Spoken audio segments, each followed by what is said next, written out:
Welcome to today's Explainer. Today, we're exploring a seriously fascinating and honestly, kind of startling idea. What if those unexplained nagging daily symptoms you experience aren't random at all? What if they're actually the result of a hidden, highly programmable habit? We're talking about how the simple act of breathing, something we do entirely unconsciously all day long, might literally be slowly and chronically sabotaging your long-term physical, mental, and emotional health.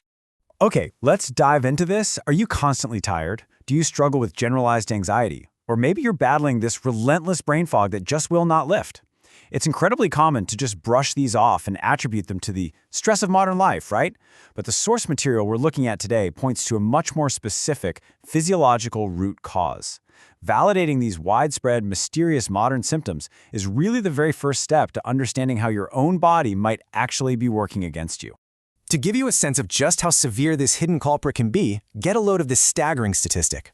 It's estimated that up to 60% of ambulance runs in major U.S. cities are attributed to acute symptoms brought on by learned, dysfunctional overbreathing habits. Think about that for a second. More than half of emergency dispatches in these areas aren't for heart attacks or strokes, but for severe acute symptoms of compromised acid-based physiology driven entirely by the way people are breathing. Section 1. Breathing versus respiration. The software versus the hardware. To understand how this happens, we need a pretty major paradigm shift. We have to differentiate between what we do mechanically and what happens chemically inside our bodies. Basically, think of your body like a computer. First, there's respiration. This is the chemistry. It's your automatic hardware. It relies on brainstem reflexes to maintain a perfect acid-base balance in your blood. Then there's breathing. This is the mechanical behavior, and it acts exactly like programmable software. Because breathing can be controlled by our emotions, our speech, and our habits, this software can actually override our automatic hardware. So when you learn a bad breathing habit, your software starts running a buggy program that completely misaligns your mechanics with what your body chemically needs. And that brings us to the core term for today's explainer, behavioral hypocapnia. This is a state where the carbon dioxide in your arterial blood drops below 35 millimeters of mercury. But the absolutely key word here is behavioral. This isn't a lung disease. It's not some primary organic pathology. It is a psychological and behavioral habit of blowing off way too much CO2 through chronic or episodic overbreathing. You are quite literally ventilating more than your metabolism requires. Listen, we've got to bust a major myth here. Carbon dioxide is not just a toxic waste gas that we need to expel as quickly as possible. That is completely false. CO2 is absolutely vital for oxygen delivery. It all comes down to the Bohr effect, which is a fundamental principle of human physiology. When your CO2 levels drop too low, your hemoglobin actually increases its affinity for oxygen. In plain English, your blood holds onto the oxygen so tightly that it refuses to release it into your tissues.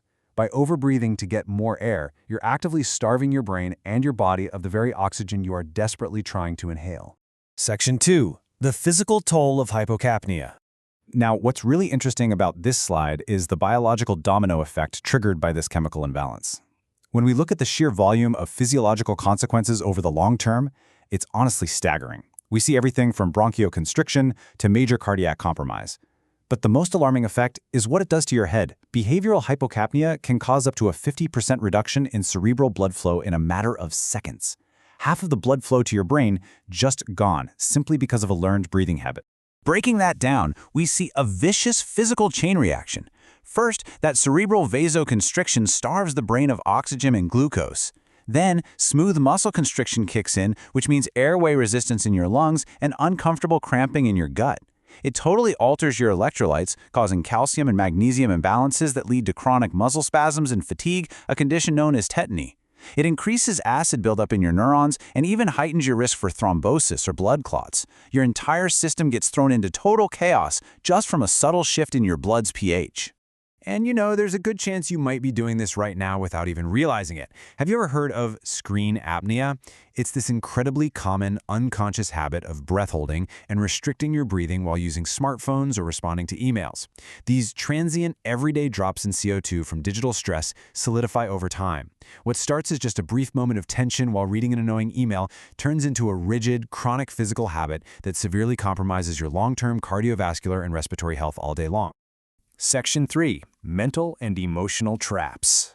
But the damage isn't just physical. We also have to explore how this mechanical software bug drastically rewires our brain function and our emotional states over years and years.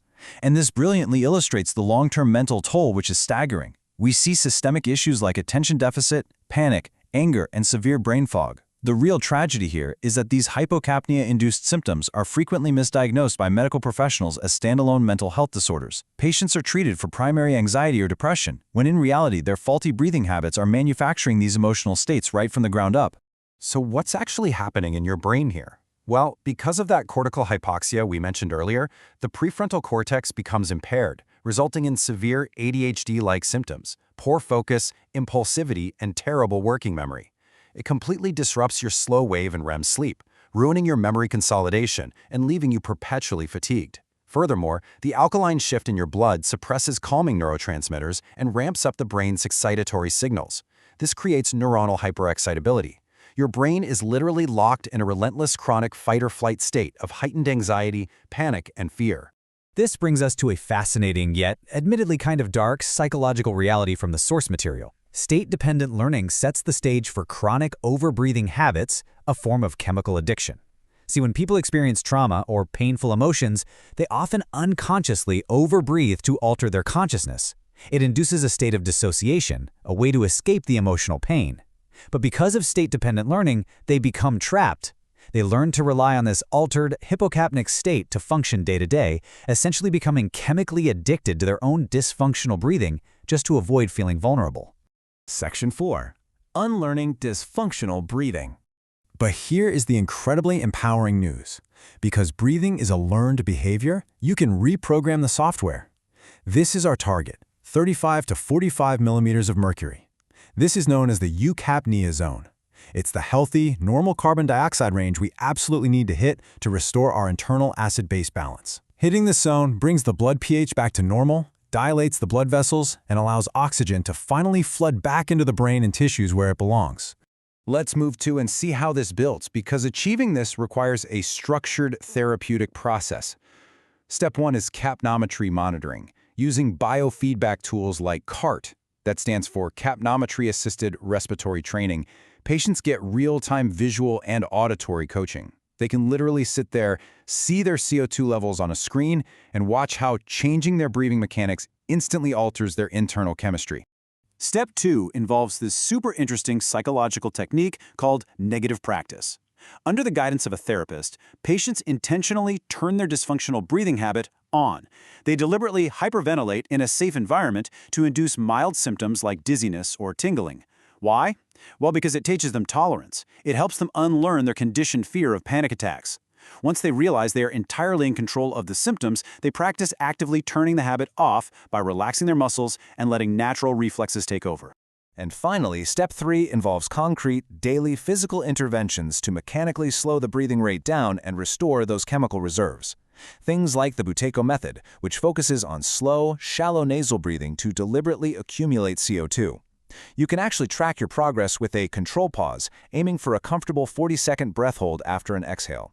Other awesome tools include the 4-2-6 method, inhaling for 4 seconds, holding for 2, and exhaling for 6. The ultimate goal here is a permanent shift to relaxed, effortless diaphragmatic breathing that protects your long-term health and perfectly aligns your mechanical software with your chemical hardware. Which leaves us with one final provocative question, based on everything we've just covered. Are you holding your breath right now? Or are you breathing just a little too fast, a little too high up in your chest? Your physiological state is happening at this very second. I really encourage you to mindfully observe your own breathing software today. You might just find the hidden key to unlocking a massive, long-term upgrade to your physical, mental, and emotional health.